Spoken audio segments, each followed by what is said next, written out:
तो आज की मूवी है 2023 में आई हुई रेंटफिल्ड। ये मूवी बेसिकली आधारित है ड्रैकुला के ऊपर। तो आइए चलते हैं इस मूवी की कहानी पर। इस कहानी की शुरुआत होती है एक सपोर्ट ग्रुप से, जिसमें ग्रुप मेंबर्स अपनी निजी जिंदगी की हो रही कहानियों को बताकर ग्रुप में सबको शेयर करते हैं, जिससे कि उस प्रॉब्लम का सॉल्यूशन मिल सके। वहीं पर एक आदमी बैठा हुआ होता है जिसका नाम रेंटफिल्ड है। वो फ्लैशबैक में जाता है जहाँ उसे दिखता है कि रेंटफिल्ड एक रियल एस्टेट का वकील हुआ करता था, जहाँ वो ट्रांसिल्वेनिया के एक अमीर आदमी को एक प्रॉपर्टी बेचने जाता है ताकि उसे ज्यादा फायदा हो सके। लेकिन रेंटफिल्ड को ये नहीं मालूम होता है कि वो एक ड्रैकुला होता है। जल्दी ही वो दोनों अच्छे दोस्त बन जाते हैं, जिसके बाद रेंटफिल्ड से खुश होकर ड्रैकुला अपने कुछ पावर दे देता है और उसे अपना एक असिस्टेंट बना लेता है। रेंटफिल्ड की जिंदगी ड्रैकुला के पावर की वजह से बिल्कुल बदल जाती है। रेंटफिल्ड ड्रैकुला की अब देखभाल करने लगता है और एक दिन ड्रैकुला हंटर्स ड्रैकुला खत्म करने के लिए एक प्लान बनाते हैं। वो सभी ड्रैकुला को एक जादुई घेरे में कैद कर लेते। तभी वहाँ रेंटफिल्ड आ जाता है और सभी उसे समझाते हैं कि तुम एक इंसान हो, इस ड्रैकुला का साथ मत देना। लेकिन रेंटफिल्ड ड्रैकुला की बातों में आ जाता है। वो कुछ कीड़ों को खा लेता है, जिसके बाद उसके अंदर कुछ पावर्स आ जाती हैं। उसके बाद पता चलता है कि जिस तरह ड्रैकुला को पावर इंसानों को खून पीने के बाद मिलती है, उसी तरह रेंटफिल्ड को पावर कीड़े को खाने के बाद मिलती है। रेंटफिल्ड अपने स्लीपर से ड्रैकुला के घेरे को तोड़ देता है और वहाँ पे ड्रैकुला आजाद होकर उस एग्जॉस्ट के अंदर घुस जाता है, जिसके बाद उसका शरीर ब्लास्ट हो जाता है। लेकिन वहीं पर एक हंटर वहाँ पर मौजूद उस पर्दे को हटा देता है, जिसके कारण वहाँ से सूरज की रोशनी आने लगती है, जिसे ड्रैकुला अब बर्दाश्त नहीं कर पाता है और उस आग में झुलस जाता है। लेकिन रेंटफिल्ड यहाँ पर उसे बचा लेता है। दरअसल ड्रैकुला सूरज की रोशनी में नहीं निकल सकता, लेकिन रेंटफिल्ड के पास ही ड्रैकुला की तरह ही पावर होती है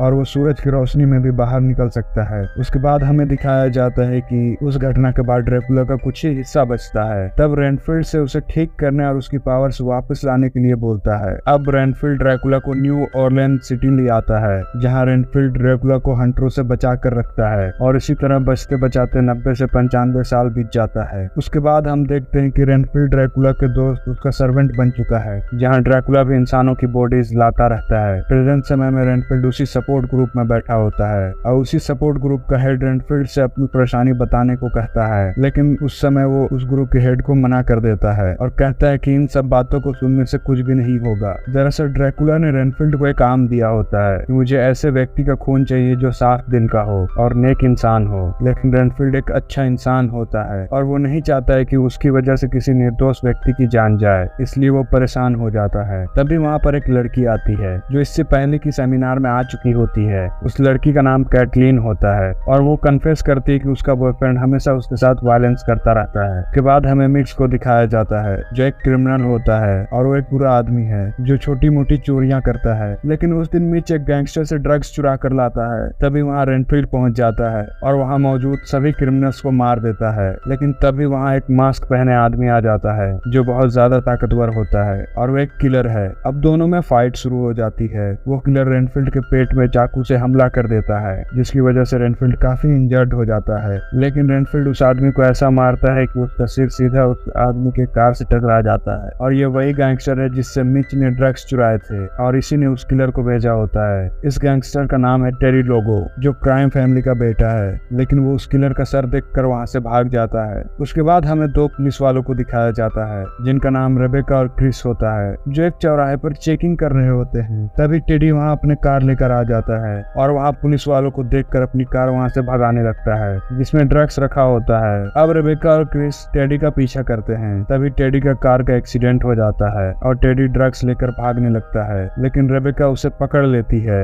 दूसरी तरफ रेंटफिल्ड मिच और उसके साथियों की बॉडीज लेकर ड्रैकुला के पास चला जाता है और ड्रैकुला उन सभी का खून पीता है, जिसका टेस्ट बिल्कुल भी अच्छा नहीं होता है और उसके पावर भी वापस नहीं आती। तब वो समझ जाता है कि ये सभी क्रिमिनल्स होते हैं। रेंटफिल्ड को पता था कि ये ड्रैकुला को पता चल जाएगा, फिर भी वो जानबूझकर ऐसी व्यक्तियों की बॉडीज ड्रैकुला के पास लेकर जाता है जो कि क्रिमिनल होते हैं और जिनका खून साफ नहीं होता। अब ड्रैकुला रेंटफिल्ड से कहता है कि मुझे नन्स जैसे अच्छे लोगों की खून चाहिए, जिससे कि मैं उन लोगों का खून पीकर ठीक हो सकूं। अब रेंटफिल्ड ये करते करते परेशान हो चुका है। उसके बाद वो ड्रैकुला से कहता है कि तुम अपनी हालत हालत के खुद जिम्मेदार हो। लेकिन इस बात से ड्रैकुला गुस्सा हो जाता है और फिर से रेनफील्ड के पेट पर अपने नाखूनों से काट देता है और कहता है कि तुम्हें मेरा काम करना ही होगा क्योंकि मैं तुम्हारा बॉस हूँ। के बाद ड्रैकुला अपना खून उसके पेट पर डाल देता है, जिसके बाद रेनफील्ड ठीक हो जाता है क्योंकि ड्रैकुला के खून में हीलिंग पावर होती है। अब रेनफील्ड और ड्रैकुला एक ही खून में बंध जाते हैं, जिसके कारण अब उसे सब करना होगा जो ड्रैकुला उसे कहेगा। दूसरे सीन में हमें पुलिस स्टेशन में इंटरोगेशन रूम दिखाया जाता है, जहाँ टिडिन जोर जोर से चिल्ला रहा होता है, लेकिन उससे पहले वहाँ कुछ बता पाता उसका वकील आकर वहाँ से उसे छुड़ा ले जाता है। उसके बाद रेबेका को बहुत गुस्सा आता है। अब टेडी को दिखाया जाता है जहाँ वो अपनी माँ से मिलता है और उसकी माँ उससे कहते है कि तुम इस शहर से हमारी फैमिली का डर खत्म कर रहे हो और अब तुम्हें ही इसे ठीक करना होगा। अब रेबेका और क्रिस उस जगह की तलाशी लेने जाते हैं जहाँ रेनफील्ड ने मिच और उसके साथियों को मारा था।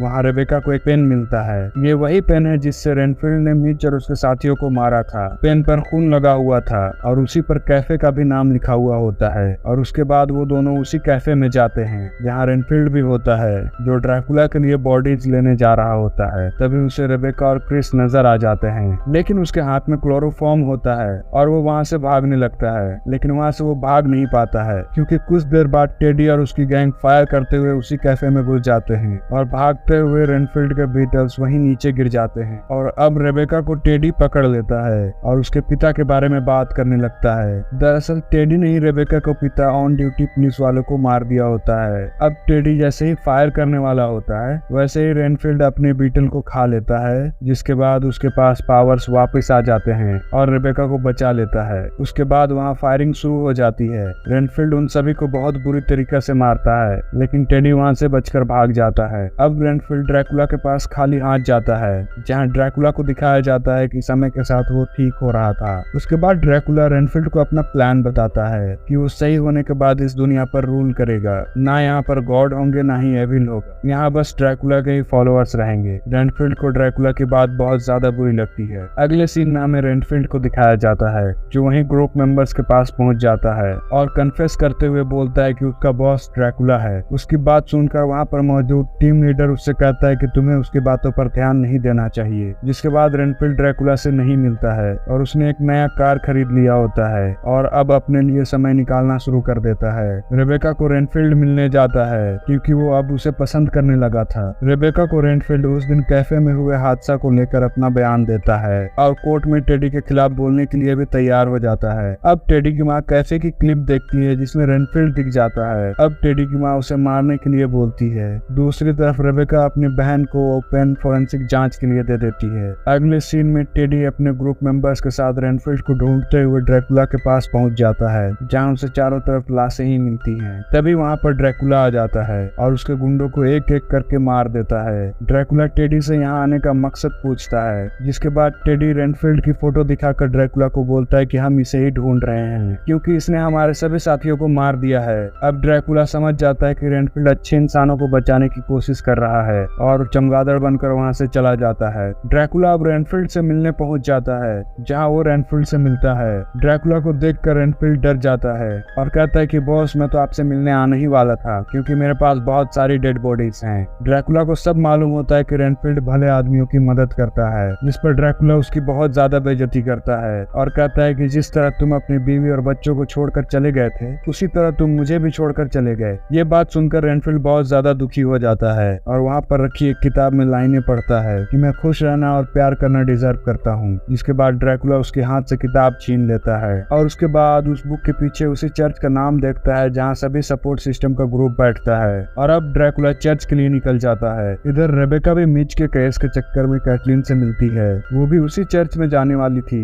जिसके बाद रेबेका को भी उस चर्च के बारे में पता चल जाता है। दूसरी तरफ रेनफील्ड भी चर्च पहुंच जाता है और सभी को वहां से जाने को कहता है, लेकिन उतने में ही ड्रैकुला वहां पर पहुंच जाता है। रेनफील्ड ड्रैकुला से इन सभी अच्छे लोगों को छोड़ने के लिए कहता है, लेकिन ड्रैकुला सभी लोगों को मार देता है। ड्रैकुला रेनफील्ड से कहता है कि तुमने मुझे धोखा दिया है और अब देखो मैं तुम्हारे सभी करीबी और अच्छे लोगों को कैसे मारता हूँ। इसके बाद वो वहाँ से धमकी देकर चला जाता है। तभी वहाँ पर रेबेका भी पहुंच जाती है। वहाँ पर सबकी लाश देखकर रेनफील्ड को गिरफ्तार कर लेती है। चर्च से जैसे ही दोनों बाहर निकलते हैं, उन दोनों को चारों तरफ से पुलिस वाले घेर लेते हैं, जिसमें टेडी की माँ भी शामिल होती है और बोलती है कि हमें रेनफील्ड दे दो। तभी उसका ऑफिसर भी उसे प्रमोशन का ऑफर देता है। जिसके बाद रेबेका रेबेका समझ जाती है कि सभी पुलिस वाले बिक चुके हैं और वो रेनफील्ड को लेकर वहाँ से भाग जाती है। पूरी शहर में उन दोनों की खोजबीन अब शुरू हो जाती है और उसके बाद अगले दिन हमें रेबेका को दिखाया जाता है जो कि रेनफील्ड के घर पर होती है। रेबेका को गोली भी लगी हुई होती है। उसके बाद रेनफील्ड अपने और ड्रैकुला के बारे में बताता है, लेकिन रेबेका को उसके बातों पर यकीन नहीं होता है। उसके कुछ देर बाद ही उसकी बहन का फोन आता है, जिसके बाद वो बताती है कि उस पेन पर रेनफील्ड का खून लगा होता है जो बहुत सारी कड़ियों को जोड़ता है, और बताती है कि पेन पर जिसके खून थे उसकी उम्र लगभग 70 से 80 साल की होगी। इसके बाद रेबेका को रेनफील्ड के बातों पर विश्वास हो जाता है। उसके बाद रेबेका अपनी बहन को मिलने के लिए एक कैफे में बुलाती है और जैसे ही दोनों निकलते हैं उनको पुलिस वाले ढूंढते हुए वहां तक पहुंच जाते हैं। अब जैसे ही वहां से भागते हैं रेनफील्ड रेबेका को कुछ बीटल्स ढूंढने के लिए कहता है और उसे बीटल्स मिल भी जाते हैं जिन्हें वो खा लेता है, जिसके बाद उसके पास कुछ सुपर पावर्स आ जाती है और वो सबको बहुत बुरी तरीके से मारना स्टार्ट कर देता है। इतना सब देखकर रेबेका को फिर से उसकी बातों पर विश्वास हो जाता है। दूसरी तरफ टेडी से ड्रैकुला मिलता है। उसे कहता है कि मुझे कुछ लोगों की जरूरत है ताकि मैं अपनी एक खुद की फौज खड़ी कर सकूं, जिसके बाद वो अपनी माँ से मिलवा देता है। अगले सीन में हमें रेनफील्ड और रेबेका को साथ में दिखाया जाता है। तभी टेडी की माँ रेबेका को कॉल करके रेनफील्ड उसे देने के लिए कहती है और वहीं रेनफील्ड को ड्रैकुला अपनी पावर से अपने पास बुलाता है, लेकिन रेनफील्ड जाने से पहले अपने साथ बहुत सारे बीटल्स को रख लेता है और अब दोनों उसी जगह पहुंच जाते हैं जहां बुलाया गया था। और इधर हम देखते हैं कि ड्रैकुला ने टेडी को भी कुछ पावर्स दे दिए थे। कुछ देर बाद टेडी के गुंडे उस पर अटैक कर देते हैं, जिन्हें मारने के बाद रेनफील्ड टेडी के पास पहुंच जाता है। इधर रेबेका अपने बहन को ढूंढते हुए टेडी की माँ के पास आ जाती है, जहाँ टेडी की माँ वहाँ की सारी खिड़की को बंद कर देती है और तभी वहाँ पर ड्रैकुला आ जाता है। दूसरी तरफ टेडी ड्रैकुला की पावर पाकर रेनफील्ड पर भारी पड़ रहा होता है, जिसके बाद रेनफील्ड टेडी से कहता है कि यह पावर एक अभिशाप है। उधर ड्रैकुला रेबेका की मरी हुई बहन को जिंदा करने के लिए उससे सौदा करता है, क्योंकि रेबेका का खून साफ और पवित्र होता है, जिसे पीने के बाद ड्रैकुला की सारी पावर्स वापस आ जाएगी और वो पूरी दुनिया पर रूल कर सकेगा। उधर लड़ाई के बीच में रेनफील्ड को एक बीटल मिल जाता है, जिसको खाने के बाद रेनफील्ड टेडी को मार देता है और रेबेका के पास पहुंच जाता है। उधर मौका देखकर रेबेका सारे पर्दे उठा देती है। सूरज की रोशनी की वजह से ड्रैकुला का शरीर अब जलने लगता है, जिसके बाद वो वहां से चमगादड़ बनकर उड़ जाता है, लेकिन रेनफील्ड को घायल कर देता है, जिसकी वजह से वो बेहोश हो जाता है। तभी वहां पर फिर से खिड़कियां बंद हो जाती है।